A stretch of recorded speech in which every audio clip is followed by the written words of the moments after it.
ये विशेष सत्र जो आहार पर है। अ, हम लोग अपना शुरू करते हैं। अभी रहने दो ना।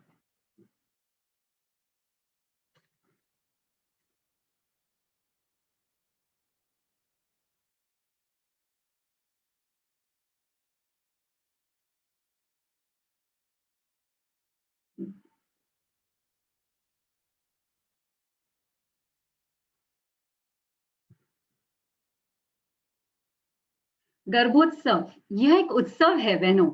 ये 1000 दिन का उत्सव है। WHO ने बताया है कि 1000 डेज इज इम्पोर्टेंट एक गर्भवती माँ के लिए। गर्भधारण से लेकर बच्चा 2 वर्ष का हो जाए तब तक यह जो काल है, वह शिशु के मस्तिष्क के विकास की और उसके आजीवन के स्वास्थ्य की नींव डल जाती है। इसलिए फर्स्ट 1000 डेज बहुत इंपॉर्टेंट है। हम देखते हैं कि हम चाहते हैं कि शरीर से स्वस्थ और मन से सुंदर शिशु को जन्म देना हर माँ का स्वप्न होता है। आइए देखते हैं यह सपना हम कैसे साकार कर सकते हैं। ममत्व का सुंदर सपना सुखरूप साकार करने के लिए भावी माँ का स्वस्थ रहना जरूरी है। तो इसके 4 पहलू है। आहार, 1, 2 विहार, आचार एवं विचार। यह स्वस्थ जीवन के 4 स्तंभ है। तो इसका मतलब डाइट, हमारा लाइफस्टाइल, आपका बिहेवियर और आपके विचार यानी थॉट्स, ये सारी चीजें पूरा पूरा योगदान देती हैं आपके स्वस्थ रहने पर। अब हम यहाँ पर आज आहार की बात करेंगे। तो योग्य आहार जरूरी क्यों है? माँ के स्वास्थ्य के रख रखाव हेतु बढ़ते गर्भस्थ शिशु की आवश्यकताओं की पूर्ति करना है, क्योंकि उसका जो शरीर बन रहा है उसकी उस बढ़ते हुए शरीर की आवश्यकता की पूर्ति करना है। प्रसव के दौरान शक्ति, प्राण शक्ति और उत्साह हेतु, सफल दुग्ध पान काल और पर्याप्त ब्रेस्ट मिल्क बनने हेतु, बच्चे का सही वजन होने में मदद मिलेगी। इससे रोग प्रतिरोधक क्षमता सुदृढ़ होगी। रक्त का यानी आयरन स्टोर्स जो है वो अच्छे बने रहेंगे अगर गर्भ काल में ही बच्चे के, तो वो आजीवन उसे मदद करेगा। जन्मजात विकार, लो बर्थ वेट यानी कि जो शिशु का वजन है, बौनापन, इन सब चीजों की रोकथाम बहुत ही अच्छे तरह से हम कर सकते हैं। कई जीर्ण रोगों की नींव जो है वो उसको पनपने से हम बचा सकते हैं। तो जो भी फाउंडेशन जो नींव पड़नी है स्वास्थ्य की शिशु के, वो बिल्कुल अभी 9 महीने में ही इसका कार्य पूरा होता है। तो अन्य भी विशेष बातें हैं, जैसे बच्चा हो जाने के पश्चात जो माँ का स्वास्थ्य है वो भी अच्छा रहना जरूरी है। तो इसके लिए हमें क्या करना है? इसके लिए हमें याद रखना है 3 स। तो सात्विक फूड हो, आहार जो है सात्विक हो, फ्रेश होम फूड, संस्कारित फूड हो यानी कि गुड फूड एनर्जी होनी चाहिए, संतुलित हो यानी कि सभी आहार समूहों का समावेश हो। संतुलित का मतलब संतुलित यानी कि ऐसा ना हो कि एक ही तरह के खाद्य पदार्थ हम पूरा समय खाते रहे। इससे हमें संतुलित आहार पोषक तत्व नहीं मिलेंगे। अब हम देखते हैं, आप सब लोग, हम लोग सभी श्रीमद् भगवत गीता जानते हैं, समझते हैं और हमारा प्रगाढ़ उस पर विश्वास है। जो श्री कृष्ण भगवान की खुद की बात उन्होंने कही है गीता में, उसको होली गीत कहते हैं, सॉन्ग कहते हैं। तो श्रीमद् भगवत गीता में ऐसे 4 श्लोक आते हैं जिसमें श्री कृष्ण भगवान ने आहार के बारे में बताया हुआ है। तो हम इन श्लोक के माध्यम से हम आहार की सात्विकता और आहार कैसे संस्कारित हो इसके बारे में हम बात करेंगे। और सबसे आखिरी में हम बात करेंगे संतुलित आहार की, यानी कैलोरीज और न्यूट्रिएंट्स की। तो श्रीमद् भगवत गीता में अध्याय 4 में जो आता है, ब्रह्मार्पणम ब्रह्म हविः ब्रह्माग्नो ब्रह्मणाहुतम् ब्रह्मैव तेन गन्तव्यम् ब्रह्म कर्म समाधिना। जिस यज्ञ में अर्पण भी ब्रह्म है, हमारे पेट में जो यज्ञ हो रहा है, जो हम खा रहे हैं, वो उसमें जो अर्पण कर रहे हैं हम, खाना जो है वो भी ब्रह्म है, हवि भी ब्रह्म है। जो इस तरह से खाना खाने की जो क्रिया है वह भी ब्रह्म है, और जो कर रहा है वो ब्रह्म है, और जो अंदर बैठा हुआ है वो भी ब्रह्म है। तो ये सब चीजें जो है, ये सभी कुछ ब्रह्म स्वरूप जानकर हमें खाना खाना है। और क्या कहा है श्री कृष्ण भगवान ने? अध्याय 9 में कहा है, जो श्लोक है उसका अर्थ यह है कि तू जो खाता है वह सब मेरे को अर्पण कर। तो हमें ऐसा नहीं कि मैं खा रही हूँ, मुझे ये बहुत टेस्टी लग रहा है, तो ये तो बाहरी भाव हो गए, पर अंतिम में भाव हमारे ये होने चाहिए कि हम जो भी है हमारे अंदर बैठे हुए देव को खिला रहे हैं। अध्याय 15 में आता है, अहम वैश्वानरो भूत्वा। तो ये वैश्वानर जो है ये अग्नि रूप, कृष्ण भगवान कहते हैं कि मैं ही सब प्राणियों में शरीर में स्थित हुआ वैश्वानर अग्नि रूप, यानी कि जठराग्नि भी कहते हैं। जठराग्नि होकर प्राण और अपान से युक्त हुआ, मतलब प्राण और अपान के साथ मिला हुआ 4 प्रकार के अन्न को पचाता हूँ। यह सब गीता जी में लिखा हुआ है। आश्चर्य होगा हमको, हमें पता नहीं चलता है।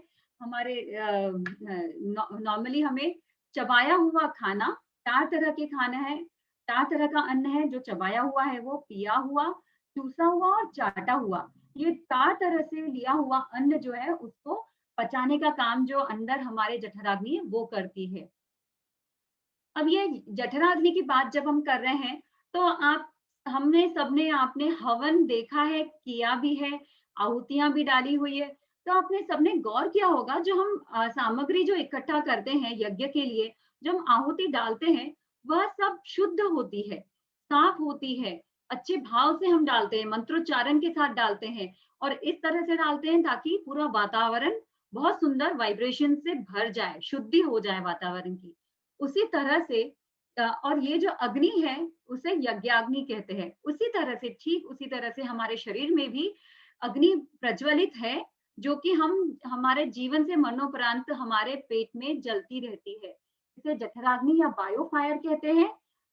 ये जठराग्नि क्या होती है? It is actually not a fire, लेकिन वो ऐसी चीज है जो कि गैस्ट्रिक जूस यानी अपने पेट, अपने जो जिगर है यानी लिवर, और यकृत और पैनक्रियास के जूसेस जो होते हैं, डाइजेस्टिव जूसेस, उनको मिला के ये डाइजेस्टिव फायर तैयार होती है।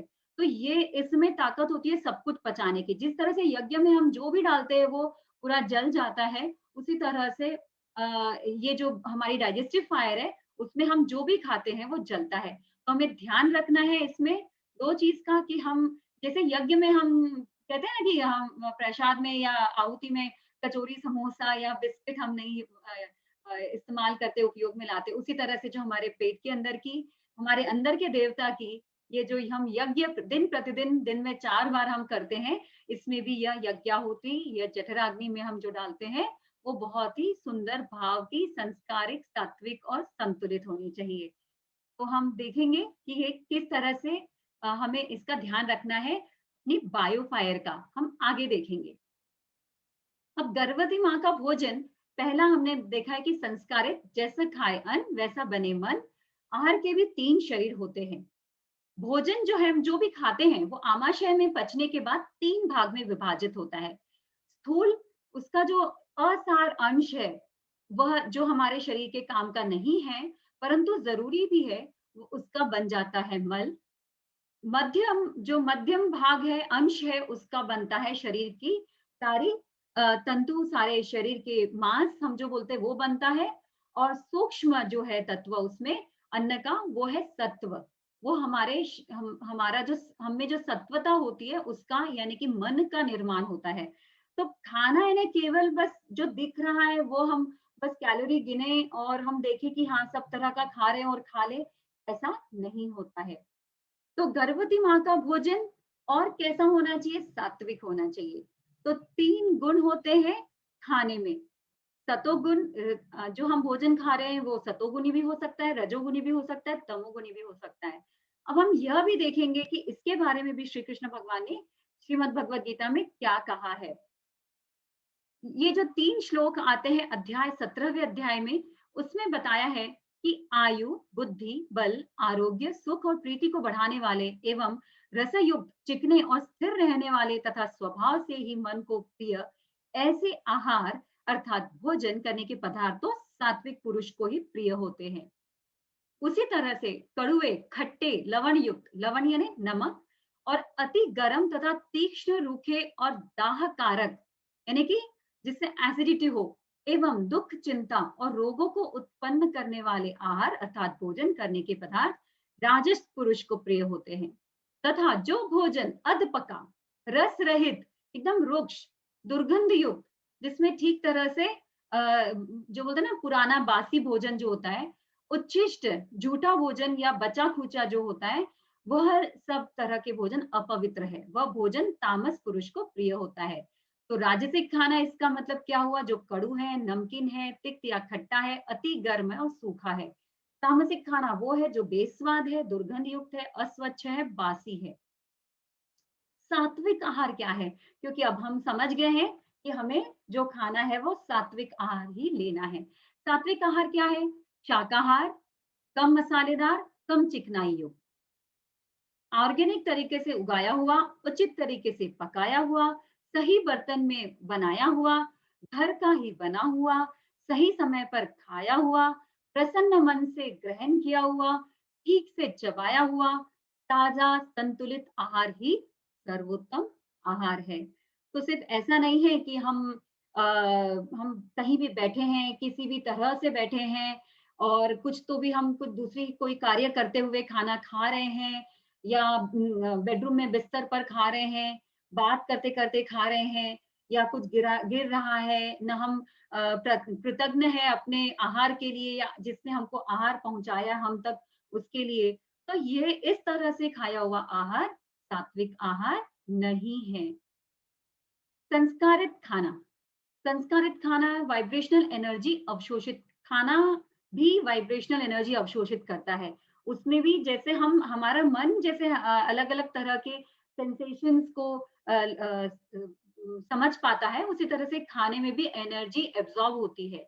ईमानदारी की कमाई के पैसे से खाना लाना और बनाना, यह भी संस्कारित खाना हुआ। भावनाओं से खाना प्रभावित होता है। बलि वैश्वदेव यज्ञ द्वारा संस्कारित खाना सर्वोत्तम खाना है। इसकी लिंक ग्रुप में दी जाएगी, तो जिससे हमको समझ में आए कि हम प्रत्येक दिन खाना बनाने के बाद जब रसोई तैयार हो जाती है, तो बिना नमक वाला मीठा जो सादा खाना है, उसकी हम 5 आहुतियाँ देकर हमारे सारे तरह के जो देव, ऋषि सभी लोगों जिनके सारे आशीर्वाद से हमारा आज अस्तित्व है और हम खा रहे हैं, उनके हम धन्यवाद देते हुए वो खाना ग्रहण करते हैं।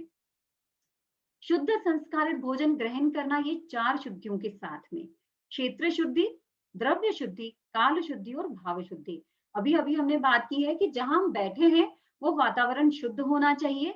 कोई भी गलत जगह पर बैठकर खाना नहीं खाना है। द्रव्य शुद्धि यानी कि ठीक तरह से कमाकर लाया हुआ भोजन ही खाना है, बनाया हुआ और अच्छे मन से भजन गुनगुनाते हुए, अच्छे कुछ म्यूजिक सुनते हुए आपको भोजन बनाना है। काल शुद्धि यानी ठीक समय पर, कई लोग असमय खाना खाते हैं, अपना टाइम टेबल फॉलो नहीं करते हैं, वह भी ठीक नहीं है। और भाव शुद्धि, अच्छे भाव से आपको खाना खाना है। गर्भवती माता के लिए भोजन संतुलित आहार के मायने और रूपरेखा क्या है? गर्भधारण के पूर्व से ही संतुलित आहार लेना है। Pre conception and pregnancy diet. तो अगर अब आपकी यात्रा शुरू हो चुकी है गर्भोत्सव की, फिर भी कोई बात नहीं, अभी भी देर नहीं हुई है। आहार की मात्रा एवं गुणवत्ता, पेट तो भरना ही है, लेकिन कोई भी चीज हम कौन सी चीज से अपना पेट भर रहे हैं, ये बहुत ज्यादा मैटर करता है। और मात्रा, इसका मतलब गर्भवती है, इसका मतलब बिल्कुल भी नहीं है कि आपको क्वांटिटी बहुत ज्यादा खानी है। मूलभूत एवं अतिरिक्त पोषक तत्व, हमको बेसिक जो न्यूट्रिएंट्स है बेसिक वो भी मिलने चाहिए और अतिरिक्त जो कि अभी समय की मांग है वो भी आपकी उसकी भी पूर्ति करनी है। क्यों नहीं मिल पाता है पोषक आहार? कभी हम सोचें इस बारे में कि आखिर ऐसा क्यों है कि गर्भवतियों को ठीक से पोषक आहार नहीं मिल पाता है? इसके साधारण से कारण मैंने यहाँ पे डाले हैं। मैं चाहती हूँ कि आप लोग हर तरह से हर एंगल से इस बात को सोचें।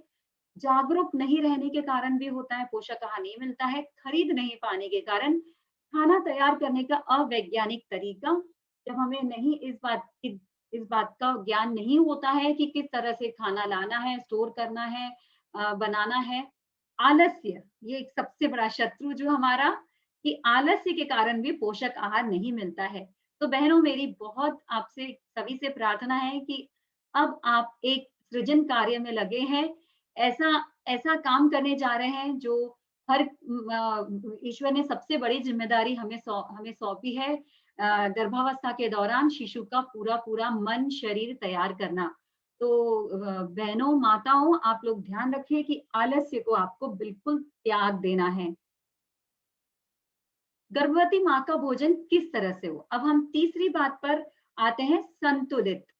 तो संतुलित यानी क्या? प्रोटीन, कार्बोहाइड्रेट, वसा, विटामिन। इसका जो प्रमाण है वो है 4-4-2-1। प्रोटीन 4 भाग, कार्बोहाइड्रेट 4 भाग, वसा जो है फैट्स 2 भाग और विटामिन 1 भाग और थोड़ा थोड़ा। तो इस तरह से ये आप प्लेट देख सकते हो यहाँ पे, पाई चार्ट। अब यह खाने से क्या होता है? हम खा लेते हैं, जो इच्छा हुई खा लेते हैं, जो अवेलेबल है वो खा लेते हैं, पर हमें ध्यान देना होगा। अगर आप ये स्लाइड गौर से देखेंगे तो आप बहुत ही कॉन्शियस ईटिंग जो बोलते हैं, माइंडफुल ईटिंग, यानी बहुत सोच समझ के आप अपना भोजन तैयार करेंगे। माँ का संतुलित आहार शिशु के शरीर के सप्त धातुओं को तैयार करता है। तो सप्त धातु, हमारे बॉडी में 7 तरह के टिश्यूज होते हैं। रस धातु, रक्त धातु, मांस, मेद यानी कि मेद, अस्थि, मज्जा, नर्व्स, शुक्र धातु, रिप्रोडक्टिव सिस्टम। तो आप इसमें देख सकते हैं कि यहाँ पर सारे बोन, सब सब सब चीजें यहाँ पर अलग अलग टिश्यू जो भी खा रहे हैं उससे बन रहा है। The diet should be promotion of सप्त धातु। तो इस तरह से पूरे पूरे धातुओं को पोषण मिले, इसलिए हमें सब तरह का खाना खाना है। आहार के 3 प्रमुख कार्य है, शक्ति देना, शरीर बनाना और मरम्मत भी करना, और विभिन्न रोगों से स्वास्थ्य का संरक्षण करना। तो सिर्फ शक्ति देना, एनर्जी आ जाए, सिर्फ इसलिए हम खाना नहीं खा रहे हैं। 4 pillars of healthy pregnancy diet, ये 4 स्तंभ है एक अच्छे आहार के। क्या है? ब्रेन डेवलपमेंट बहुत जरूरी है, ग्रोथ, फिर बच्चे की अच्छी बढ़त, इम्यूनिटी, रोग प्रतिरोधक क्षमता और हेल्दी डाइजेशन। ये बहुत जरूरी है, क्योंकि आगे चल के जब हेल्दी डाइजेशन रहेगा बच्चे का, तभी वह खुद भी अपने जीवन में स्वस्थ रह सकेगा। तो विभिन्न इसके लिए हमें अब आहार को विघटित करके समझना पड़ेगा। उसके समूह, अलग अलग समूह बनाए हुए, उसके द्वारा हमें समझना पड़ेगा, तब आप सारे समूहों को सम्मिलित कर पाएंगे अपने आहार में। तो प्रोटीन फर्स्ट है, प्रोटीन, फिर है कार्बोदक यानी कार्बोहाइड्रेट्स, और वसा यानी कि ये जो तीनों चीजें हैं ये मैक्रो न्यूट्रिएंट्स यानी स्थूल। जीवन सत्व, विटामिन और खनिज तत्व, मिनरल्स, ये है माइक्रो न्यूट्रिएंट्स एंड एंटीऑक्सीडेंट्स। और वाटर, वो तो हमें भूलना ही नहीं है। तो ये प्रमुख फूड ग्रुप्स क्या है? अनाज, दालें यानी कि बीन्स, अंकुरित हो सकती है, रोस्टेड सेकी हुई हो सकती है, फलियां, जैसे बहुत तरह तरह की फलियां अभी भी मिलती है बाजार में, और ठंड के दिनों में खासकर टोफू। तो ये सारे जो ये वाला ग्रुप है जहाँ से हमें बहुत सारा प्रोटीन्स मिलता है। सब्जी, हरी पत्तेदार सब्जियां, अन्य सब्जियां जैसे कि इसमें 3 तरह की सब्जियां होती है, हरी पत्तेदार सब्जी, फिर जैसे भिंडी, टिंडा है, ये सब्जियां, और कंदमूल वाली सब्जियां। फल, सभी तरह के मौसमी फल, दूध एवं दूध से बने पदार्थ, हर्ब्स, हरा धनिया, पुदीना, अदरक, तुलसी, ये सब, स्पाइसेस, मसाले, ऑयल सीड्स, सूखा मेवा और नट्स। हमें ध्यान रखना है, सूखा मेवा में 3 तरह की चीजें होती है। एक तो ऑयल सीड्स होती है, ऐसी सीड्स जिसमें से ऑयल निकाला जाता है, जैसे तिल्ली, मैं आगे और बताऊंगी।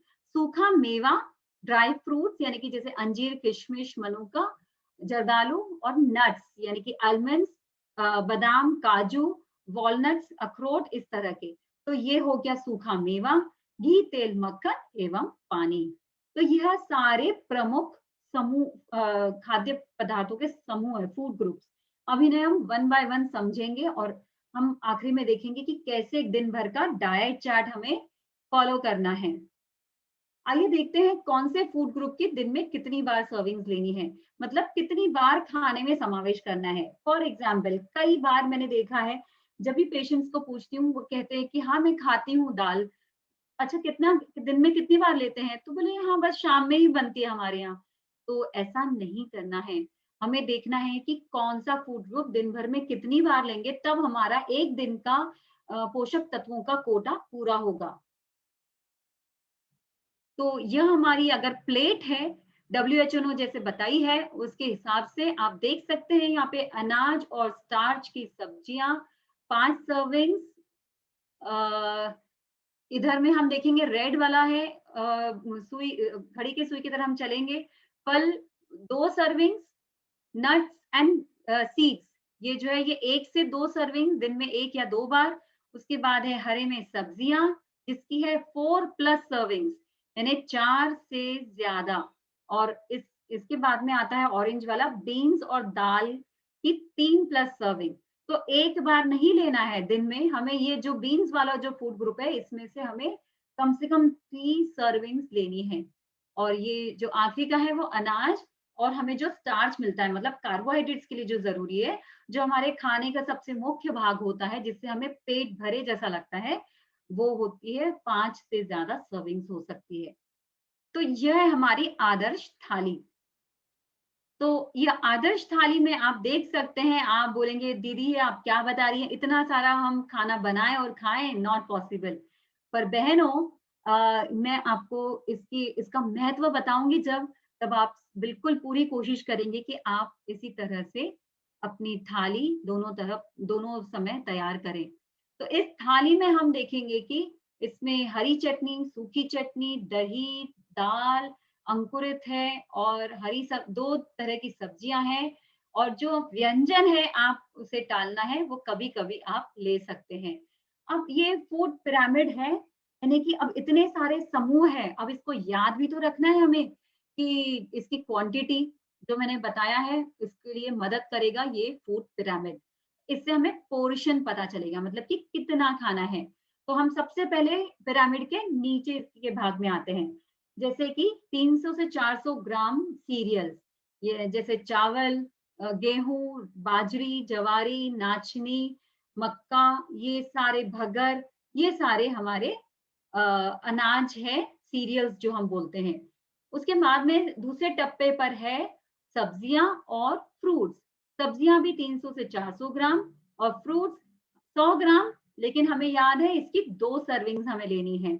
उसके बाद है मिल्क और मिल्क प्रोडक्ट्स, दूध और दूध से बने पदार्थ, वो 300 ml या उससे द्वारा बनाए हुए मतलब कि जैसे दही, पनीर, इस तरह से। फिर 60 ग्राम पल्सेस का, तो बीन्स, और जिससे हमें बीन्स को भी हम कई तरह से खा सकते हैं, हम आगे देखेंगे। उसके बाद है नमक, शक्कर, और उसके ऊपर में है सबसे जो पिरामिड का टोप बना हुआ है वह है वसा से यानी फैट्स और ऑयल्स, जो कि 4 चम्मच घी तेल जो है अलाउड है। अब हम देखेंगे एक छोटी सी एक time table sorry food table है ये, जिससे हमें और इसको समझने में मदद होगी। सबसे पहला है दालें एवं अनाज। साबुत अनाज कम से कम 4.5 हम बोलेंगे कप प्याले हमको लेना है ये प्रतिदिन में। सब्जी 3.5 प्याले। तो हरी सब्जियां जो है मतलब हरी सब्जी तो बिल्कुल होनी ही चाहिए। उसके बाद में अलग अलग रंग की सब्जियां खानी है। जितने अलग अलग कलर की सब्जियां खाएंगे उसमें अलग अलग तरह के एंटीऑक्सीडेंट्स हमको मिलेंगे, तो जिससे हमें बहुत हमारे जो स्वास्थ्य का संरक्षण ये एंटीऑक्सीडेंट्स करते हैं। स्टार्ची सब्जियां जैसे आलू, याम, शलजम और भी इस तरह के रतालू, ये सारी शकरकंद, मतलब ये सब्जियां जो है वो स्टार्ची सब्जियां हैं। अन्य सब्जियां मतलब कि भिंडी, टिंडा, लौकी, कद्दू और सारी रंग बिरंगी सब्जियां। तो उसके बाद में फल 2 प्याले, इसमें भी हमको अलग अलग रंग के फल खाना है और जूस के स्थान पर हमें पूरा या कट करके हमें फल खाना है। याद रहे इन दोनों भी सब्जियों और फ्रूट्स का जो हमको जब भी सेवन करना है इसका छिलका हमें बिल्कुल भी नहीं निकालने की कोशिश करना है जहां जहां भी पॉसिबल है। उसके बाद है दूध और दूध से बने पदार्थ। कैल्शियम, हम सब जानते हैं कि इससे हमें प्रोटीन, कैल्शियम मिलेगा। और वसा वाला होल मिल्क ही दूध आपको लेना है ताकि आपको सारे उसमें जो प्रोटीन, फैट्स और कार्बोहाइड्रेट सब कुछ मिले। उसके बाद है प्रोटीन के खाद्य पदार्थ जैसे फलियां, मटर, मेवा, बीज, दालें, राजमा, अंकुरित, ये सब चीज प्रोटीन के पदार्थ है। गर्भवती माता के भोजन में आवश्यक तत्व, यानी ये सारे विटामिन है जो आपको लेना है। ये प्रत्येक दिन के हिसाब से बता रहे हैं हम, महीने के हिसाब से नहीं चलेंगे। हमारी जो कैलोरीज की, न्यूट्रिएंट्स की बैलेंस शीट बनेगी, वो प्रत्येक दिवस की बनेगी। क्योंकि रात के बाद जब हमारा शरीर जब आराम कर रहा होता है, तो सारे पोषक तत्वों को शरीर इस्तेमाल उपयोग करके अपने सारे उनको काम सौंप देता है और अपनी पूरी बॉडी के काम करता है। प्रोटीन, प्रथिन, दूध, दही, दाल, पनीर, मिक्स आटों से प्रोटीन्स मिल सकता है, फुटाने हैं, अंकुरित अनाज है, टोफू यानी सोयाबीन के दूध से बनाया हुआ पनीर जैसा प्रोटीन, मूंगफली, चना, मूंग, ये सब भी प्रोटीन के हमारे मुख्य स्रोत है। तेल, बीज और नट्स, ये बहनों ये ध्यान में रखिए, ये वेरी इंपॉर्टेंट। जो सेल होता है, जो कोशिका बनती है, बहुत तेजी से विभाजित होती है। बच्चा इतना छोटे से इतना बनता है, तो कैसे? क्योंकि जो कोशिका है, सेल्स है, उसका डिवीजन होता है, और वो जो बीच में जो न्यूक्लियस होता है, वह प्रोटीन का बना हुआ है। तो आपको प्रोटीन भरपूर लेना है ताकि अच्छा सेल डिवीजन हो और अच्छी ग्रोथ हो बच्चे की। तो न्यूक्लियो प्रोटीन बोलते हैं उसे। तो ये सारे आपको ध्यान रखने हैं। लौह तत्व, जो कि हमारा एक बहुत ही चिंता का विषय होता है। अधिकतर इंडिया में बहुत ज्यादा पाया जाता है एनीमिया, यानी कि खून की, हीमोग्लोबिन की कमी। तो हम देखेंगे कि अब यह सब जानकारी के बाद में हमें बिल्कुल एनीमिया हो ही नहीं सकता। शिशु और गर्भवती के लिए ज्यादा लौह तत्व की जरूरत है, खून बनाने की आवश्यकता है। स्तनपान के समय पर्याप्त दूध बनने के लिए जरूरी है। खून का प्रसव के समय अ, होने वाला जो व्यय है, उस समय भी ब्लड लॉस होता है, इसलिए भी जरूरी है। और शिशु के अच्छे विकास के लिए हरी पत्तेदार सब्जियां, पुदीना, द्राक्ष, खजूर, सत्तू, चना, राजगीरा, राजमा, काले तिल, अहलीव, अंजीर इत्यादि। आशा करती हूँ आप लोग ने या तो इसका क्लिप लिया है या आपने नोट किया है। Very important slide. आपको यह सब खाना है पर्याप्त, तो आपको बिल्कुल भी सोचना नहीं होगा आपके आयरन स्टोर्स के बारे में। आयरन का भंडार भरा हुआ रहेगा। फोलिक एसिड, अगेन आप बहुत अच्छी तरह से परिचित है। न्यूरल ट्यूब डिफेक्ट की रोकथाम के लिए, पर्याप्त हीमोग्लोबिन बनने के लिए जरूरी है फोलिक एसिड। इसके स्रोत है हरी पत्तेदार सब्जियां, खरबूज, संतरा, पपया, केला, भिंडी, फूलगोभी, बीट, मक्का, काबुली चना, फूलगोभी, लोबिया बीन्स, ये सारे। एक और चीज मैं यही बता देती हूँ, ये जो लोबिया बीन्स है, इसमें बहुत अधिक फोलिक एसिड होता है, जो बरबटी हम बोलते हैं, ब्लैक आइड बीन्स। इसका भी आप आटा बना के रख सकते हैं, 2 किलो आटा, 1 किलो आटा, और आपके रोटियों में, आप चीले में, थाली पीठ में आप डाल सकते हैं इसे, लोबिया का आटा। तो एनीमिया हम देखेंगे कि बहुत ज्यादा तादाद में यह माता बहनों को बहुत ज्यादा अफेक्ट, उनके स्वास्थ्य को बहुत डिस्टर्ब कर देता है। तो हमें ऐसा नहीं होने देना है। कैल्शियम, शिशु के अस्थियों, दांतों के बनने के लिए कई और भी कई जरूरी काम है कैल्शियम के। स्तनपान के समय दूध की पूर्तता करने के लिए कैल्शियम के सोखे जाने के लिए विटामिन डी की आवश्यकता होती है। धूप के उचित सेवन से होगी या फिर सप्लीमेंट्स लेने से। 1200 मिलीग्राम रोजाना कैल्शियम की जरूरत है। उसके स्रोत क्या है? कई बार मैंने सुना है, बहनें कहती है कि दूध पीना बहुत जरूरी है कैल्शियम के लिए, पर ऐसा नहीं है। Not in its entirety. सिर्फ दूध नहीं, क्योंकि हम सब जानते हैं कि गाय और भैंस दूध पी के दूध नहीं देती है, हरी हरी अच्छी घास खाकर ही दूध देती है। तो आपको ये नोट करना है कि आपको हरी पत्तेदार सब्जियां बिल्कुल भरपूर खानी है, जिससे दूध पर्याप्त बने, और अभी भी आपका जो हीमोग्लोबिन है वो बहुत अच्छा मेंटेन रहे।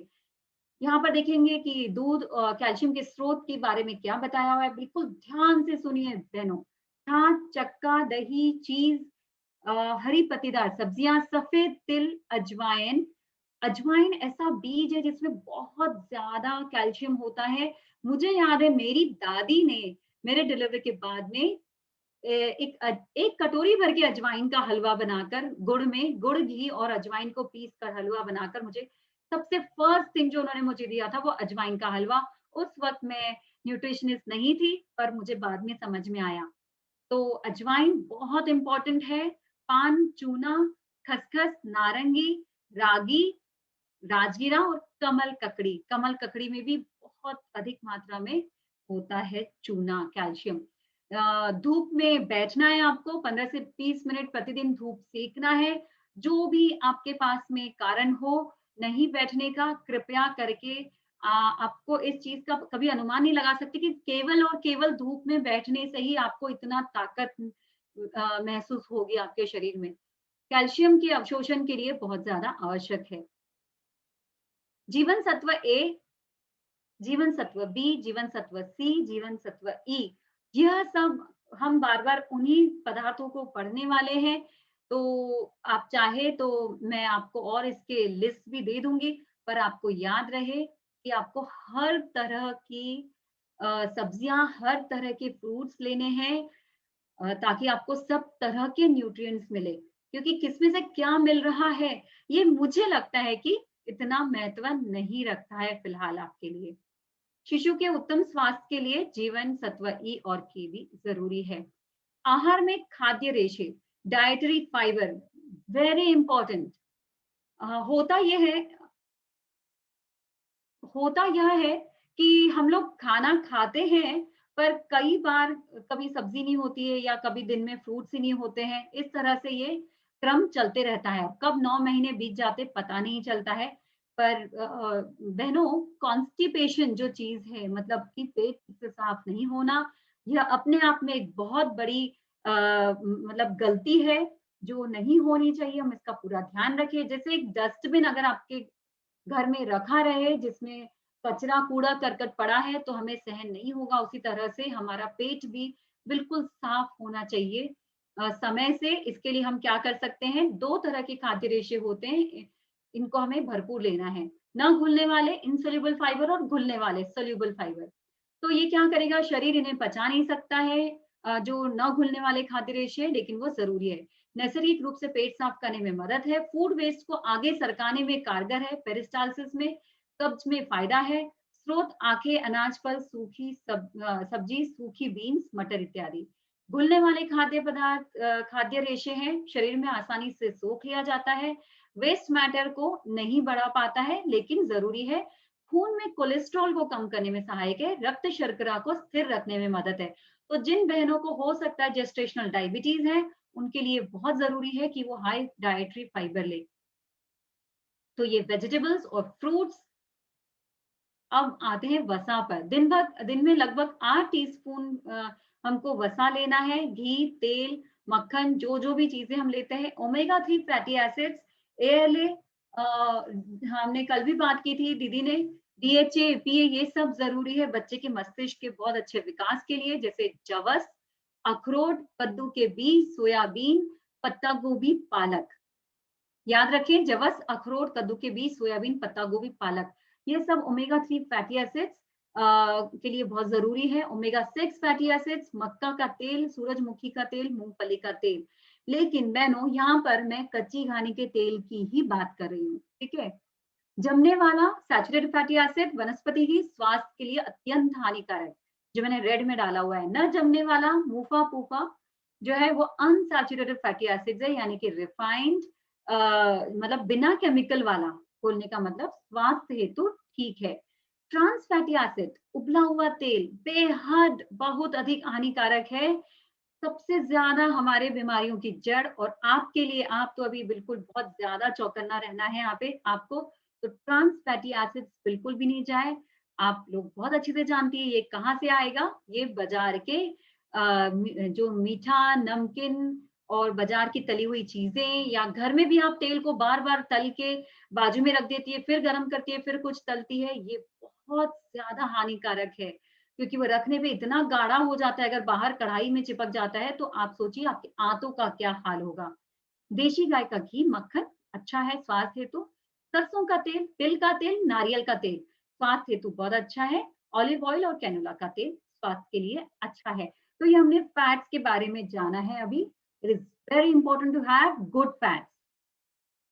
आदर्श आहार दिनचर्या सबसे बहुत जरूरी भाग है हमारे आज के डिस्कशन का। हम क्या करेंगे, कैसे हमारा दिन भर का एक आइडियल डाइट कैसा होना चाहिए। तो मेरे कुछ कुछ पॉइंट्स का आपको विशेष ध्यान रखना है, बाकी तो आप लोग जानते हो। एक बार रिवीजन हो जाए, जो भी हमने अभी तक इंफॉर्मेशन ली है। सुबह उठते 1 गिलास गुनगुना पानी, हर्बल वाटर जो मैं आगे बताऊंगी वो भी हो सकता है, 3 से 4 तुलसी के पत्ते, जो कि फूड पिरामिड में हमने देखा कि हर्ब्स की भी एक जगह होती है उसमें। 8 बजे अदरक का आधा चम्मच अदरक का रस और शहद, अगर जी मिचलाता हो या कोई तरह का अपच हो। बहनों याद रखो, जब भी इंडाइजेशन है, खट्टी डकार आ रही है, एसिडिटी है, गैस बन रही है पेट में, कब्ज है, कोई भी डाइजेशन से रिलेटेड अगर कोई भी तकलीफ है, तो आपको यह रोज करना है जब तक वो सेटल ना हो जाए वो इशू। और दूसरी बात एक और, जैसे भी आपका डाइजेशन डिस्टर्ब रहेगा, आपको सर्दी खांसी होने के चांसेस बहुत ज्यादा बढ़ जाएंगे, क्योंकि आपकी इम्यूनिटी बहुत ज्यादा गट पर डिपेंड करती है। गट यानी आपके जो डाइजेशन है उसके ऊपर में। तो 8:30 बजे मिक्स ड्राई फ्रूट, भीगे बादाम, किशमिश, जर्दालू, अखरोट, काजू, पिस्ता, चारोली। अब देखिए, मैं हर जगह आपको वैरायटी की तरफ ध्यान लाऊंगी आपका, कि कोई भी चीज आपको खानी है फूड ग्रुप, तो उसमें सारी वैरायटी आप अवेलेबल रखिए। आपको खाना बिल्कुल थोड़ा थोड़ा है। ये आप हो सकता है 2-3 दिन आपने एक चीज खाई, फिर 2-3 दिन आपने बदल बदल के आपको खाना है। इससे आपका जो उसमें रुचि है वो भी बनी रहेगी, और आपको सारे तरह के पोषक तत्व भी मिलते रहेंगे।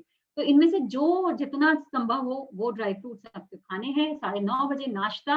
नाश्ता भी डिजाइन करने का एक तरीका होता है। हम एक सिंपल सा फॉर्मूला है, क्या है वो? अनाज लेंगे हम, फॉर एग्जांपल मूंग की दाल है, ओट्स है, या फिर चावल है, उड़द की दाल है, जो भी चीजों से हम बनाएंगे नाश्ता हमारा, पोहा है, वो अनाज लेना है। प्रोटीन का कोई एक स्रोत होना बहुत जरूरी है। कई बार हम सिर्फ पोहा खा लेते हैं और कहते हैं कि नाश्ता हो गया, ऐसा नहीं करना है। पोहा लेते हैं तो उसके साथ में प्रोटीन जैसे चने खाएंगे, या कोई भी अंकुरित अनाज का हम उसल बना के खा सकते हैं। और उसके साथ फाइबर होना जरूरी है, डाइटरी फाइबर, यानी कि हमको सब्जी डालनी है। ऐसा ना हो कि पोहा हमने बस प्याज डाल दिया और हो गया, उसमें हम ज्यादा से ज्यादा सब्जी, उसमें थोड़ा सा अनाज। फिर तेल बीज भी उसमें डलना चाहिए। जैसे अब कई लोग, हम मूंगफली इस्तेमाल करते हैं, आप और भी सारे तेल बीज इस्तेमाल कर सकते हैं। तिल्ली है, काली तिल्ली, सफेद तिल्ली, मगज के बीज, खसखस, बहुत सारी चीजें आप इस्तेमाल कर सकते हैं। कच्ची घानी का तेल में बना हो। हर्ब्स, हर्ब्स फिर भी बार बार ध्यान दिलाऊंगी आपका मैं, इसोर की हरी पुदीना अदरक की चटनी जो ताजी है, वो हर्ब्स यानी कि हरा धनिया पुदीना से बनी है, अदरक से बनी है, लहसुन, तो आप ये रोज आपको लेना है। हर्ब्स जो है ना, ये बहुत ही अच्छी मेडिसिन का काम करते हैं। उसके बाद है सीजनल फल 12 बजे, जैसे सेब, अनार, अंगूर, आलू बुखार, नाशपाती। मैंने कई लोगों को देना देखा है, गर्भवतियों को पूछती हूँ तो वो कहते हैं कि हाँ मैं रोज एक एप्पल खाती हूँ, और मैंने पूरा 9 महीना उनने सोच के रखा है कि वो रोज एक एप्पल खाएंगे। कोई भी चीज को इतना एक ही चीज पर इतना महत्व देने की जरूरत नहीं है। ईश्वर ने हमको हर चीज में वैरायटी अवेलेबल करा कर रखी है। हर चीज से आपको अलग अलग गुण मिलेंगे, तो आपको वैसे ही लेना है। जिस सीजन में जो हो वो लेना है। कई लोग जैसे सिंघाड़ा है वो मिस कर देते हैं, नहीं खाते हैं। जामुन जो कुछ कम समय के लिए आता है, गन्ना है, तो आप उन चीजों, मतलब सेब, आप उस वक्त भी सेब ही खा रहे होते हैं, तो ऐसा नहीं करना है। जिस वक्त जो आता है, लीची है, जर्दालू, सॉरी, जो हम बोलते हैं आलू बुखार है, ये सब जो आते हैं ये भी आपको खाते जाना है। 1 से 1:30 बजे के बीच में हम लंच ले सकते हैं। अ, अनाज, रोटी हो सकती है कोई भी अनाज की, प्रोटीन का एक स्रोत यानी दाल, हरी पत्तेदार सब्जी, GLV, ग्रीन लीफी वेजिटेबल, अन्य सब्जी यानी भिंडी, टिंडा, दूध से बने पदार्थ यानी ताजा दही हो सकता है, सूखी चटनी, मूंगफली, मीठा नीम, खोपरा, जो सूखा हुआ नारियल है, लहसुन, अलसी, इन सब की सूखी चटनी आप बना के रख सकते 2-3 तरह की, और ताजा सलाद। तो ये है आपका लंच। तो लंच के ये सारे घटक है, आपको ये सभी रहना जरूरी है। कई लोग मैंने देखती हूँ कि वो कहते हैं कि आलू की सब्जी रोटी खा ली आपने, आलू और रोटी मिला के प्रोटीन्स कितना है? कुछ भी नहीं, बिल्कुल भी नगण्य। तो आपको बिल्कुल ध्यान रखना है कि आप भरपूर हर एक मील में प्रोटीन, मतलब आपने एक बार प्रोटीन पाउडर खा लिया या बिस्किट्स खा लिए प्रोटीन के, तो आपका पूरा दिन भर की प्रोटीन की रिक्वायरमेंट पूरी हो गई, ऐसा बिल्कुल नहीं है। आपको बार बार जो भी आप मील्स लेते हैं, एक कॉम्बिनेशन जो बनता है कार्बोहाइड्रेट्स और प्रोटीन्स का, वो बहुत ज्यादा काम करता है। तो ऐसा नहीं होगा कि एक टाइम कार्बोहाइड्रेट्स खाएंगे, एक टाइम प्रोटीन्स खाएंगे, एक टाइम फैट्स खाएंगे, ऐसा नहीं है। हमें हर एक मील को भी संतुलित बनाना है। खाना खाने के बाद 1/3 चम्मच आंवला पाउडर 1 कप पानी में, जो हम थोड़ा सा पानी पिएंगे खाना खाने के बाद, उसमें घोल के आप पी सकते हैं। 3 बजे पतली छाछ, जिसमें सेंधा नमक, काली मिर्च और जीरा पाउडर डाला जाए तो बहुत अच्छा। कभी आप जो फ्रेश ग्रीन चटनी है वो भी उसमें आप 1 से 2 चम्मच डाल सकते हैं। थोड़ा सा शाम में थोड़ा सा नाश्ता, लाई, फुटाना, मखाना, पॉपकॉर्न, अंकुरित चाट, 2 खजूर, सत्तू का शेक, सत्तू पाउडर का, ये आपको लेना है। 6 बजे सीजनल फल या नारियल पानी, रात के 8 बजे भोजन, दिन के जैसा ही भोजन हो। कभी आपको लग रहा है कि इतना मन नहीं है, लेकिन फिर भी आपको याद रहे संतुलित आहार ही लेना है, उस जगह आप क्या कर सकते हैं कि आप दलिया लीजिए गेहूं का, मूंग की दाल, उसमें सारी सब्जियां जो है आप डाल दीजिए और कढ़ी के साथ में या सूप के साथ में आप ले सकते हैं। भोजन के उपरांत, भोजन के बाद आपको जरूर से नींबू लेना है। आपके 1 कप पानी में 1/4 नींबू घोलकर निचोड़ कर आपको ले लेना है। देर रात में हल्दी इलायची वाला दूध, उसके साथ 2 अंजीर, 2 खजूर भिगे हुए, या मिल्क शेक आप किसी भी तरह का ले सकते हैं। इवन खसखस और ताल मखाने वाली खीर पी सकते हैं, अहलीव की खीर ले सकते हैं। तो इस तरह से आप अलग-अलग वैरायटी रात में भी रखिए। नहीं तो आप बोर हो जाएंगे और आप पीना छोड़ देंगे।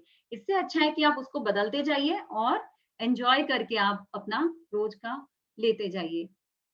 ये बहुत शॉर्ट में मैं बताऊंगी, वही सब रिपीट है, लेकिन पहले त्रैमासिक में, फर्स्ट 3 मंथ्स में फोलिक एसिड, विटामिन ए बहुत जरूरी है मस्तिष्क के विकास के लिए। लाल रक्त कणों को बढ़ाता है फोलिक एसिड। विटामिन ए जो है, जो कि सब तरह के पीले खाद्य पदार्थों से मिलता है, वो अपने रोगों से लड़ने की क्षमता को बढ़ाता है। अदरक अगर जी मिचलाता है तो।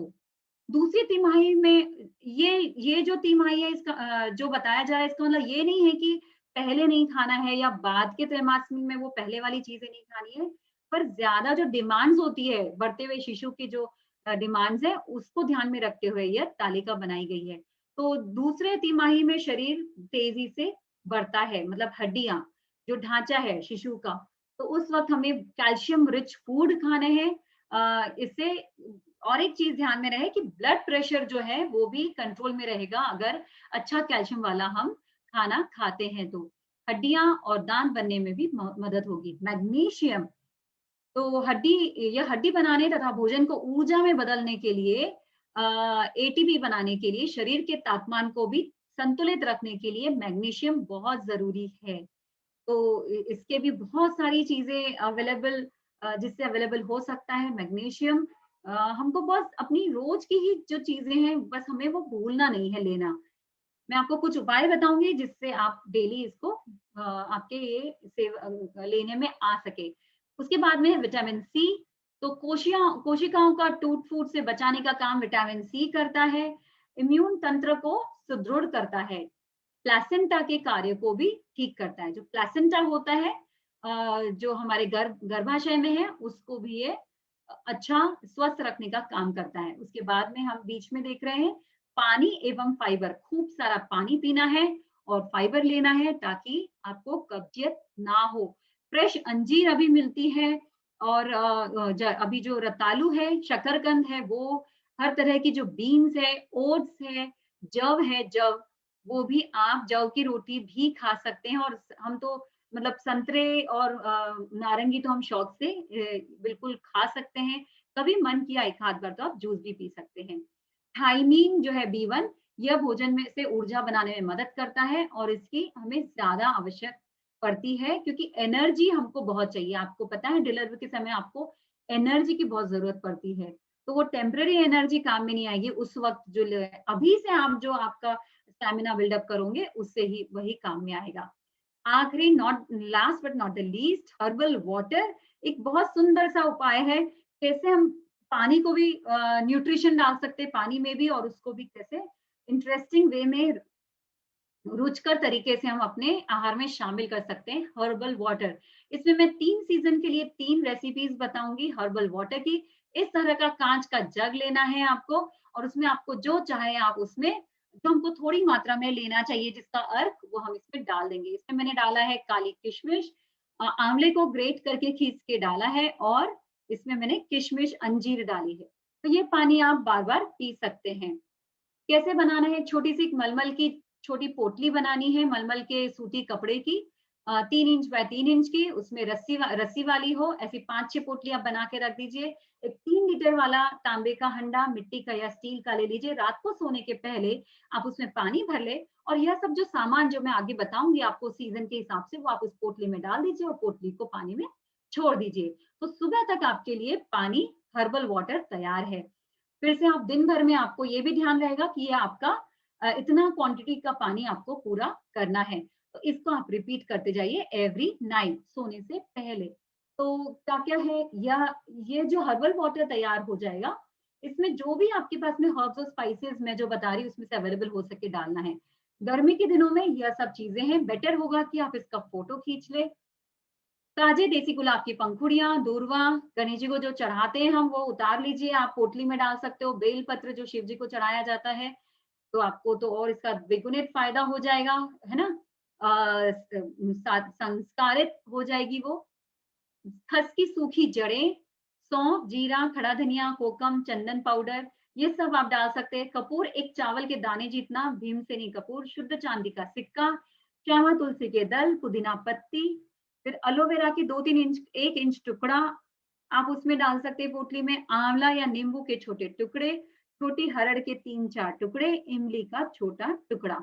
तो ये है गर्मियों के हिसाब से जो आपके शरीर को ठंडक देगा। बरसात के दिनों में वावडिंग, काली मिर्च, तेज पत्ता, हल्दी की गांठ, तुलसी दल, कड़ू नीम के बिल्कुल कुछ पत्ते, नींबू के 4 टुकड़े, पुदीना पत्ती।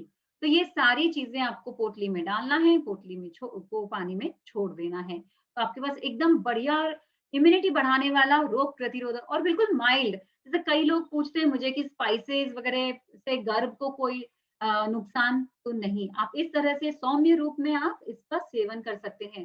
ठंड के दिनों में हर्बल वाटर जो कि अभी चल रहा है, बरसात वाली सारी चीजें, 1 इंच अदरक का टुकड़ा, केशर 4-5 है 3 लीटर पानी में, लौंग 2-3, इलायची 1, कलमी यानी दालचीनी का एक लंबा टुकड़ा, दाना मेथी 1/4 चम्मच। ये सारा बिल्कुल सेफ है। आप 3 लीटर पानी में डालेंगे तो कोई प्रॉब्लम नहीं। अब एक और चीज बहनों, ये ध्यान रखना है सुबह से रात तक पूरा 9 महीने कि मैं किस तरह से अपनी हर एक मील को, यानी जो भी मैं अपने मुंह में से अंदर डालूं उसमें बहुत अच्छा पोषण भरा हुआ है। दोनों समय भोजन के बाद 1-1 चम्मच लेना है मुखवास। तो हमने खाना खा लिया है, अब आप मुख शुद्धि के लिए हम मुखवास खाते हैं, उसको भी हम कैसे बहुत ज्यादा पावर मुखवास बना सकते हैं। एक ऐसी चीज 1-2 चम्मच 4 चम्मच आप जो भी दिन भर में लेते हैं नाश्ते और खाने के बाद में, उसमें भी आप बहुत सारे न्यूट्रिएंट्स ऐड कर सकते हैं। मुखवास के लिए सफेद तिल्ली, सौंफ, खसखस, अजवाइन, इन चारों को हल्का सेकना है। सूखा खोपरा पीसकर, जेष्ठमध पाउडर, आंवला पाउडर, हरड़ पाउडर, खारीक पाउडर, अलसी को हल्का सा सेक ले, जवस को वो फूट जाएगी, इस्तेमाल करिए। धनिया दाल, लौंग, इलायची, ठंडाई का फूल बिल्कुल जरा सा, गुलकंद, मोती पिष्टी जरा सी, चूना एकदम कम, ताजे पान की कतरन चाहे जितनी, इमली के सूखे पत्ते, चमन बहार जरा सा स्वाद के लिए। तो यह है मुखवास। ये सारी सामग्री आप जुटा सकते हैं और इनको बढ़िया सा दरदरा पीस कर, कोकम को इसमें नहीं डालना है। कोकम मैंने सिर्फ बताया है कि आप एक बरनी में भरकर जब भी आपको एसिडिटी या कभी कुछ ऐसा लग रहा है तो आप एक एक कोकम का टुकड़ा उसमें मुंह में रख सकते हैं, जिससे पित्त शांत होगा। तो इस तरह से आप मुखवास बनाएंगे और ये सारी चीजें हैं, इसकी आप गोली बना के पान में डाल के आपको इस तरह से खाना है। पान दिन में 2 बार। ये जो पान है इससे जठराग्नि की जो मैं बात कर रही थी, 2 चीजें बहुत जरूरी है आपकी जठराग्नि को अच्छी बनाने के लिए, प्रदीप्त करने के लिए। एक है अदरक, तो अदरक का रस और शहद, तो बहुत अच्छी भूख लगेगी। दूसरा ये पान, तो इसमें बहुत सारा विटामिन ए क्योंकि ग्रीन पत्ती है और बाकी सारी चीजें। गर्भावस्था में ध्यान में रखने योग्य बातें बहनों, मैं ये चार्ट तो पढ़ूंगी लेकिन इसके पहले मैं आप लोगों से एक मेरी बहुत बड़ी रिक्वेस्ट है कि कृपया करके जैसे आप लोग बेकरी वाले आइटम्स बिल्कुल भी ना खाएं। मैदे को सफेद बनाने के लिए और मैदे में बहुत जल्दी कीड़े पड़ते हैं, वो ना पड़े इसके लिए बहुत सारे केमिकल्स यूज होते हैं। कितनी भी ताजी ब्रेड, पाव, बिस्किट, खारी, टोस्ट जो भी होगा, कृपया करके आप यह बिल्कुल भी त्याग दे। इन छोटे छोटे सैक्रिफाइसेस, त्याग से ही आप एक बड़ा सा सुंदर सा आपका सपना साकार कर पाएंगे। तो प्लीज आप बेकरी आइटम्स बिल्कुल भी नहीं टच करेंगे। दूसरा, आप कहीं पर भी, आपको 9 महीना जाना है बाहर, शादी ब्याह पार्टी कुछ भी है, तो प्लीज आप घर पे ही खाना खाकर जाएं। वहां खाना नहीं खाना है। आप यह मत सोचिए कि मुझे एक टाइम बच गया मेरा खाना बनाना। प्लीज, अभी आलस, मैंने कहा है, सबसे बड़ा शत्रु है हमारा। इस वक्त तो बिल्कुल ऐसे शत्रु हमें बिल्कुल भी उनका नाश कर देना है। तो आपको वो खाना है, घर पे ही खाना खा के आपको जाना है। बाहर में जब भी आप जा रहे हैं, घर पर भी अगर कुछ भी है, आपका खाना बन के आप खाना खा लीजिए। तो फ्रिज में रखे हुए चीज बिल्कुल नहीं खानी है। अब तो ये बताने की जरूरत ही नहीं है, क्योंकि हमने सात्विक, तामसिक और राजसिक पदार्थ क्या होते हैं हमने देख लिया है। चाय कॉफी हम आगे इसके बारे में बात करने वाले हैं। डिब्बा बंद पदार्थ नहीं खाना है। अ, मैदे से बनी चीजें मैंने बताई, बिल्कुल भी नहीं। नो मीन्स नो, बहुत बड़ा ना है उसके लिए। बैंगन, पपीता, सरसों, बाजरा, गुड़, गरम मसाला, केशर, ये सब शरीर में ताप पैदा करते हैं।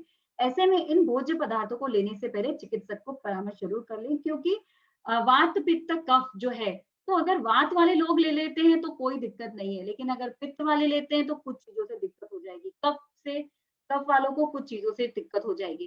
तो आप अपने चिकित्सक से जरूर इसका परामर्श लें। कम से कम इसमें आपको 150 मिनट एक्टिविटी रखनी है। भोजन ईश्वर का प्रसाद समझकर बनाए और खाए। खूब धीरे धीरे चबाकर भोजन खाना है। खाने को पीना है और पीने को खाना है, मतलब कि खाने को इतना चबाना है कि लार में पूरा घुल जाए, और फिर आप उसको पीने जैसा, जैसे कोई आप चीज पीते हैं वैसे आपको खाने को पीना है। और जो पानी है, सत्तू शेक है, जूस है, कोई भी चीज है, आपको ऐसे गटक से नहीं गिटकना है। धीरे धीरे एक एक घूंट करके आपको पीना है। भोजन करते समय यदि आवश्यक हो तो थोड़ा सा पानी पिए, नहीं तो 1.5 घंटे बाद 2 गिलास पानी आप पी सकते हैं। सूरज डूबने से पहले, रात्रि में सोने के 3 घंटे पहले भोजन कर ले। भोजन करते समय प्रसन्न भाव से मधुर संगीत बजाए। स्तनपान के लिए सब जो चीजें अभी बताई है आपको, ये सब करना है। कैल्शियम यानी कि हरी पत्तेदार सब्जी, एक भी समय ऐसा नहीं जाना चाहिए सुबह या शाम की आपके थाली में हरी पत्तेदार सब्जी ना हो।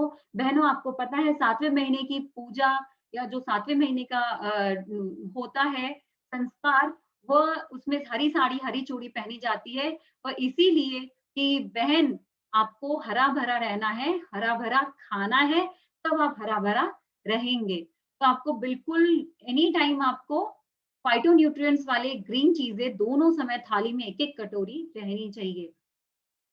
पानी, एक बात स्तनपान के लिए मैं अभी बता दूं कि पानी आपको भरपूर पीना है। कई लेडीज पानी बहुत कम पीती हैं और फिर दूध कम आ रहा है इसकी बात करती हैं।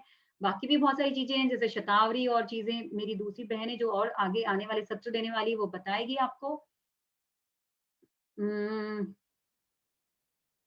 तो पोषक भोजन में पोषक घटक को बढ़ाने के तरीके, हमको क्या करना है? आप बोलेंगे कि ये सब हमने जान लिया है, अब हमको ऐसी कोई भी चीज़ नहीं खानी जिससे कैलोरी मिल रही है लेकिन पोषक तत्व नहीं मिल रहे हैं। उसमें सबसे पहली चीज़ है शुगर, यानी कि शक्कर। शक्कर ऐसी चीज़ है जो कैलोरीज़ इतनी देगा लेकिन उसमें पोषक तत्व 0 है। तो इससे अच्छा है कि आप गन्ना खाएँ और नेचुरल मीठी चीज़ों का इस्तेमाल करें, जो मैं आगे बताऊँगी। एक्टिव इंग्रेडिएंट्स वाले, क्रियाशील घटकों वाले भोजन खाएँ। प्राकृतिक घटक वाले, नेचुरल इंग्रेडिएंट्स वाले भोजन पदार्थ अधिक हो, यानी कि एंटीऑक्सीडेंट्स जो होते हैं वो। तो ये साप्ताहिक आहार तालिका है जो आपको हमेशा ही मिलती रहेगी ग्रुप में। निष्कर्ष यह निकलता है कि लगभग सभी खाद्य पदार्थ में कम ज्यादा मात्रा में न्यूट्रिएंट्स होते हैं। मनुष्य के स्वास्थ्य पर न्यूट्रिएंट्स प्राप्त करने का समय, कालावधि एवं सघनता पर निर्भर करता है। स्वास्थ्य को अच्छा बनाने और बीमारी के खतरे को कम करता है।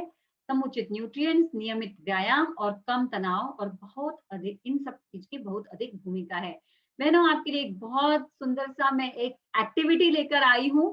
यह है, मैंने किचन में ही, अपने ही किचन में एक ऐसी अलमारी बना ली है जहां पर मैंने लिख दिया है गर्भाहार। तो आप देख सकते हैं इसमें जो आपको खाने के लिए सही है, वो सारी चीजें एक जगह इकट्ठा रख दी है, ताकि ऐसा ना हो कि आपका ध्यान इधर-उधर भटक जाए और कोई बिस्किट और चूड़े और इस तरह की सें और इन चीजों पर आपका ध्यान चला जाए, मन चले और आप वो चीजें खा लें। आपकी भूख शांत हो जाएगी, फिर आप न्यूट्रिशन वाली चीजें कैसे खाएँगी? तो ये है गर्भाहार, खास आप ही लोगों के लिए डेकोरेट करके बनाया गया है। इसी तरह से आप अपने किचन में एक खंड, एक अलमारी ऐसी फुल्ली डिवोट करिए, जिसमें आप ये सारे आपके काम की चीज़ें, जिसमें खूब सारा पावर हाउस ऑफ न्यूट्रिएंट्स है। ये है, आप इसको और अच्छी तरह से आप सुंदर-सुंदर इस तरीके से आप इसको रख सकते हैं और आप इसके फ़ोटोज़ भी शेयर कर सकते हैं। तो हम देखेंगे कि कौन-कौन किस क्रिएटिव तरीके से अपना अलमारी तैयार करता है और पोस्ट करता है ये फ़ोटोज़, ताकि आपको सारे सामान एक जगह मिल जाए। तो मैं बताना चाहूँगी, यह है 4 से 5 बजे खाने वाली जो छोटी-छोटी भूख रहती है, उसको हम कैसे मिटा सकते हैं। आप लेफ्ट तरफ देखेंगे सारी तरह की लाई है, पॉपकॉर्न है, गोल लाई, लंबी लाई, फुटाने, राजगिरा की लाई, ताल मखाने। उसके बाद आप देखेंगे नारियल, गीला नारियल, सूखा नारियल, मिक्स ड्राई फ्रूट्स रखा है एक बरनी में, काँच की बरनी में। राजगिरे का लड्डू है, पीछे मैंने अखरोट रखे हैं सैगे, फिर मूँगफली है जो सेक के आप रख सकते हैं काँच की बरनी में। ये है मिक्स सीड्स, इसमें है बादाम, सनफ्लावर सीड्स और जो सूरजमुखी के बीज जो है और कद्दू के बीज। उसके बाद में है डेट्स यानी कि पेंड खजूर। तो आप इसमें से 2-3 चीज़ें जो मिक्स ड्राई फ्रूट वाली बरनी है, और ये सब चीज़ें आप अपने बेडरूम में रख सकते हैं, जो रात में आपको भूख लगती है, उस वक़्त आप बिस्किट नहीं रखेंगे, प्रोटीन बिस्किट नहीं रखेंगे, आप ये ड्राई फ्रूट्स रखेंगे।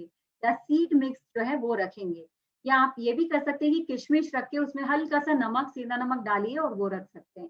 इसमें इसी खंड में हम राइट साइड में देखेंगे कि सत्तू, ये जो ब्लू कैप वाली बरनी है उसमें सत्तू का आटा है, उसके बाद रखा है दूध और उसके बाद ब्राउन जो बरनी है उसमें है खारीक पाउडर, उसके नीचे है दूध पाउडर। पीछे में पैकेट में है मोरिंगा पाउडर। तो यह सब भी आप, अगर ये सब आपको खाने की इच्छा नहीं है, तो आप दूध में सत्तू, और या दूध नहीं है तो आप पानी में मिल्क पाउडर, खारीक पाउडर से मीठा करके और सत्तू 2 चम्मच, आधा दूध, आधा पानी और मोरिंगा पाउडर, ऐसी चीज़ें आप डालकर भी शाम के समय स्नैक्स ले सकते हैं। ये सारी लाई, तो ये जो फूड ग्रुप है इसको बिल्कुल छूना नहीं है। आप अच्छा नमकीन बना के रख दीजिए और आपका जब जो मन किए एक-एक चीज़ एक-एक दिन आप चेंज कर करके, रोज़ाना चेंज कर करके खा सकते हैं।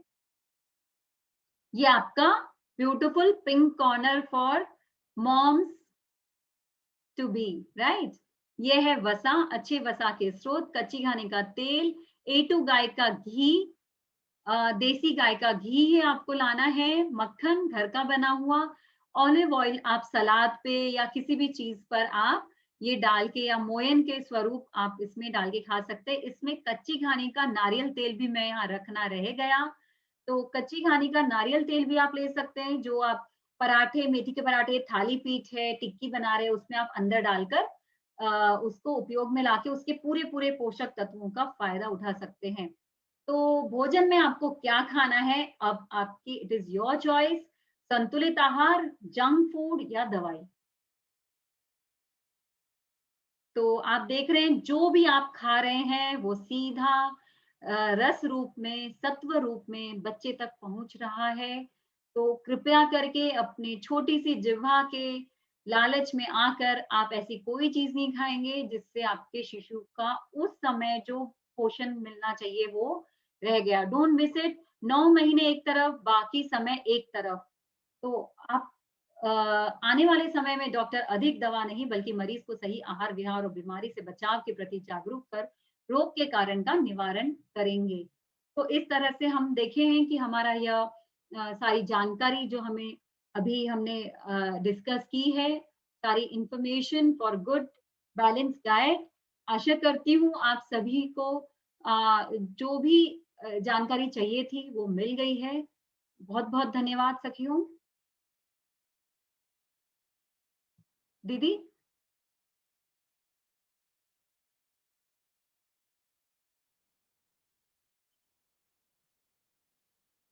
अब क्वेश्चन आंसर सेशन है।